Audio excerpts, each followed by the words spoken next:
Rick, I'll start off by asking you about the Pettersson line in particular and what you liked about what they were able to do. Yeah, they were great. They were obviously our best line. I thought they were really good.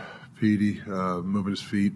Gar's doing his thing on the forecheck, and Hoggy, I mean, that breakaway goal, he made more unreal moves. So, yeah, that line was feeling it tonight. I don't know when I played them, but they were out there a lot. It was easy to put them out there. How about the way you closed it out in the third? Yeah. I don't know if we have a lot of chances or not, but, yeah, we it was a tight game. I thought Calgary played hard, but it's good to get those goals. Obviously, the power play goal was big by Millsy. Just looking back at the week, I guess all 3 games now, did you feel like this is the type of control you're looking for your team throughout this homestand? Yeah, I mean, you're trying to play without the puck, and, we're getting some good efforts from some guys. Trying to find our consistency. It was a business-like, workman-like game. It was kind of eventful that first couple, but I thought the PD line obviously was the line kind of drove us to the win tonight. Just as an individual night for Nils Hoglander, I mean, he works so hard, it feels like on every night. For him to get rewarded, what do you think about that for a player who, like I said, just the work ethic seems through the roof all the time? Yeah, I know he's he's worked at his game. Obviously, he's gotten better and better. He's like his forecheck, and that's where he makes his bread and butter. And obviously he's got good hands. Like that breakaway goal, like that's a big time goal. They make the save. You never know, it comes back the other way. So big time goal for us. What about Lindholm? I mean, it was an empty netter, but sometimes when a guy's going to break a slump, it could be something that just goes off his leg or an empty netter like that. Do you think that can help? Yeah, 100%. He's working. He's got had a couple of different wingers again tonight, so he's doing fine. I think his game will start to come. I thought he did a nice job for us, especially play without the puck. You get the sense that this one meant a little more to both him and Zadorov? Yeah, I mean, it's anytime you get traded, right? You want to win those games. So, and I think Z, especially on the bench, I could tell he wanted to win this game. He was chirping. He wanted to win. Rick, your team has allowed the lowest amount of shots on goal over the last month or so. What's impressed you the most about the way this team is defending?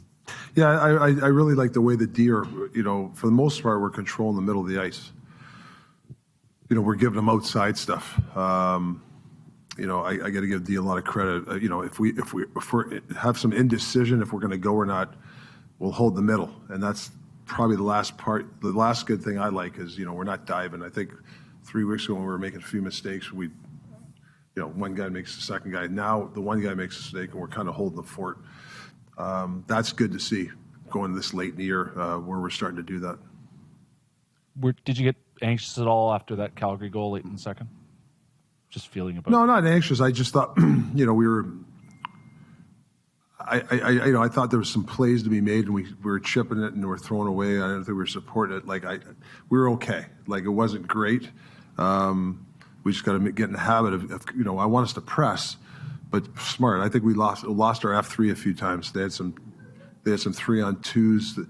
We got back in time, but it was just a little too risky for me because I don't think we were on our toes a little bit for about 5-10 minutes. So when it gets close like that, anything can happen. Power play for them, hit somebody's skate in the net. So getting that third goal was obviously huge. your power play didn't quite have it on that one power play, and then they came back and we basically hit the net. I mean, the first one was really good. We had some chances to score. We're getting some opportunities there, and obviously the play that we did there with Millsy getting that shot, he hit the nets, and that was a hell of a shot. So we're getting some looks. Suter had one right point blank in the middle. I think there was a couple of tips by the net. We're going wide. We can't get frustrated. We got to keep doing the same thing. Still be aggressive. I thought we were more aggressive the last couple of games. That's another strong performance from the penalty kill tonight. Yeah. What have you seen from them that's made them so successful in this last stretch of games? Well, I think the pairs. I think Lindy and Teddy leading us the charge. I think better on the clears. I think Z had a couple of good clears for us under pressure. He's ripped it down there. That was big. They get that puck down. Giving them the outside, but it's a couple of block shots. It's the last 4 or 5 games. The PK's won us some games where we've given teams. It wasn't too bad tonight, but we've given them consecutive. think the last game we gave 3 power plays in a row, and I think the other night we gave 3 in a row. That's the tough part, is when you give 3 power plays in a row in a period. That's the hard part. You mentioned Teddy on the penalty kill. He also had that one diving back check play. What does that do to the bench? What do you see from his teammates when a player is making that kind of hustle play? Yeah, we've had a couple of Teddy. I think Podsy the other game did the same almost play.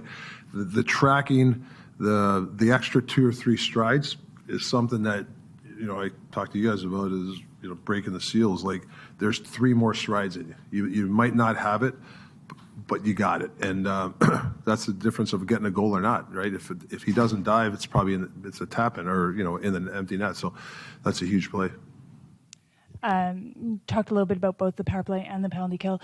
Do special teams take on an extra importance this time of the season? Yes, I think power plays, when it comes to crunch time, I always say it's not the percentage, it's the timing. It's 2-1.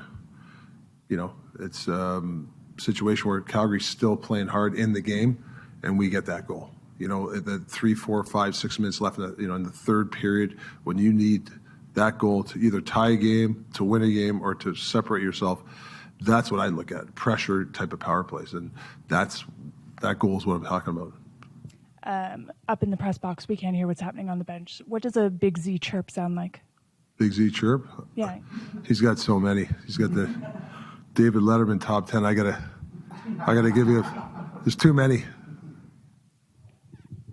JT says the big advice you gave him before the power play goal was just don't miss. Well, yeah, he's probably right. I just told him, especially with 3-4 minutes left, your flanker shots, if you miss the net, that's usually the PK takeoff. So I said, if you're going to take a shot, boys, you can't miss a net on the flanker. And I said that to him. So obviously he listened to me, because that was a hell of a goal.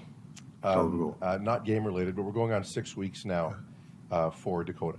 Yeah. I don't think you kind of got the sense it was going to be that long. Has there been any kind of setback there?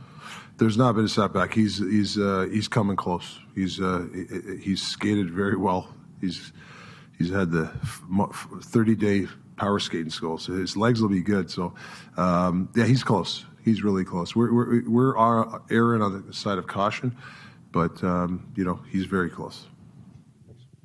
Pettersson with the block shot sliding across. Imagine there might have been a reaction on the bench, but I mean, what's that do for the rest of the team when they see a guy like that selling out, buying in on what has to be done? Well, it's crunch time, right? He's doing that. I think the last game he ran, he hit a guy, and then he hit 2 hits right away in the one shift. That's the stuff you want your top players to. It's ramping it up. It's business, right? And I thought, obviously he's making some really good plays, but also, I think defensively, I saw some really good stuff from him tonight. His 200-foot game's really coming. I think he knows it's time to go, and he's given us some really good efforts. That line's been giving us some good effort. They're the energy line. They've been really doing a good job last couple of games. Yeah, we wanted to continue building like we did last game. I think most of the game we played well, got a little sloppy, maybe at the end of the first and second period, but yeah, overall happy with our team game. Big goal for the power play to extend the lead there late. Yeah, it was good they got some momentum, and they were close to tying it up, so yeah, big goal. How about the play of your line? It seems that you get even more comfortable every game with Connor and Mason. Yeah, I mean, we're trying to work hard, make plays, and play smart. And today we had a good game. You've blocked shots before, but you haven't necessarily had to slide the block. Just take us through. Yeah, just read where the puck's going, and try to make a play. On the second goal, it looked like it could have been a 2-on-0 for you guys, but you sent Niels in. What did you see on that? Garland made a heck of a play, and I saw the Hogs had more speed than me, and I saw their D-man or whatever was pretty close to us, so I just told the Hogs to go himself, and yeah, he didn't. He executed him pretty well. What can you say about the way Hoglander's come on this season? I think it's been great, just working hard, being tough to play against, and with a lot of scoring touch as well. Seems like you guys are really able to roll 4 lines at the moment. How big of a difference does that make for you guys when everybody's chipping in? I mean, it makes a huge difference to be able to play all 4 lines most of the game, and tired their team out, keep playing our way, and yeah. You had the best view in the building on Nils' goal. What did you think of his team? He faked me out. I thought he was going to shoot, and then he did what he did. Yeah, it was fair though.